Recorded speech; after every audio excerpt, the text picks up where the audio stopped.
അമേരിക്കയെ സംബന്ധിച്ചിടത്തോളം എല്ലാം ഭയമാണ്. നടക്കുന്നതെന്തും വളരെ സംശയദൃഷ്ടിയോടെയാണ് അവർ നോക്കിക്കാണുന്നത്.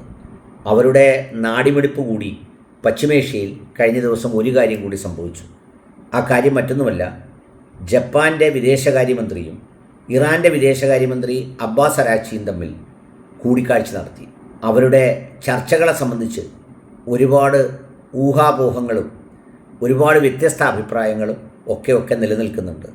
രണ്ട് രാജ്യങ്ങളും സഹകരിച്ച് ഹോർമിസിൻ്റെ വിഷയത്തിൽ ഒരു സമാധാനപൂർണമായ കരാറിലേക്ക് എത്തിച്ചേരുന്നതിനുള്ള സാഹചര്യം ഒരുക്കാൻ വേണ്ടിയാണ് ഇത് ചെയ്തിരിക്കുന്നത് എന്നാണ് പറയുന്നത്. ഇതിനിടയിൽ ഒമാൻ ഇറാന് ഒരു പ്രപ്പോസൽ കൊടുത്തിട്ടുണ്ട്. നമുക്ക് രണ്ടുപേർക്കും കൂടി സമാധാനപരമായി ഹോർമിസ് കടലിടുക്ക് മാനേജ് ചെയ്യാം, കുഴപ്പങ്ങൾ ഉണ്ടാകാതെ നോക്കാം എന്ന് പറഞ്ഞാണ് ഒരു സവിശേഷമായ കരാർ ഈ പറയുന്ന ഒമാൻ ഇറാന് നൽകിയിരിക്കുന്നത്.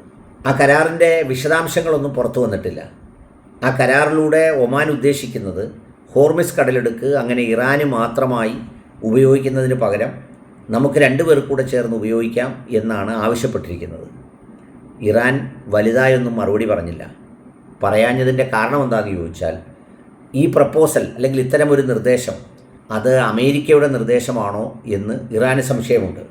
ഇറാനിപ്പോൾ ഹോർമിസിൽ തുടരുന്ന ഈ ഒരു മേധാവിത്വം ഇല്ലാതാക്കുന്നതിന് വേണ്ടി അമേരിക്കൻ ഏജൻസി ഒമാനെ മുന്നിട്ടിറക്കിയതാണ് എന്നാണ് ഇറാൻ സംശയിക്കുന്നത്. നേരത്തെ ഞങ്ങളും ഒമാനും കൂടി ചേർന്ന് തീരുമാനിച്ചോളാം ഹോർമിസ് കടലെടുക്കിൻ്റെ കാര്യമെന്ന് അസന്നിഗ്ധമായി പ്രഖ്യാപിച്ച രാജ്യമാണ് ഇറാൻ.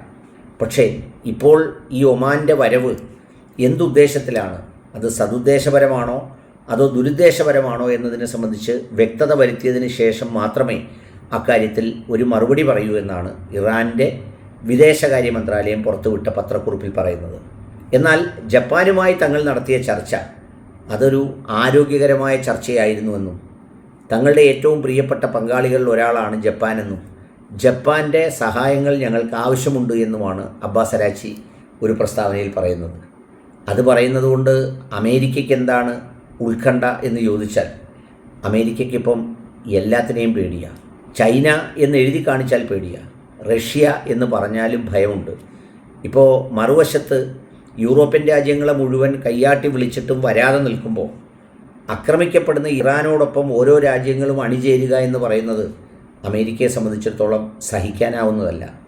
അതുകൊണ്ട് അമേരിക്ക ഈ ജപ്പാൻ്റെ കൂടിക്കാഴ്ചയെയും വളരെ സംശയത്തോടെയാണ് നോക്കിക്കാണുന്നത്. എന്നാൽ മിഡിൽ ഈസ്റ്റ് രാജ്യങ്ങൾ ഇറാനുമായി ഒരു ധാരണയിലെത്തുന്നതിനെ അമേരിക്ക തടയുന്നുമില്ല.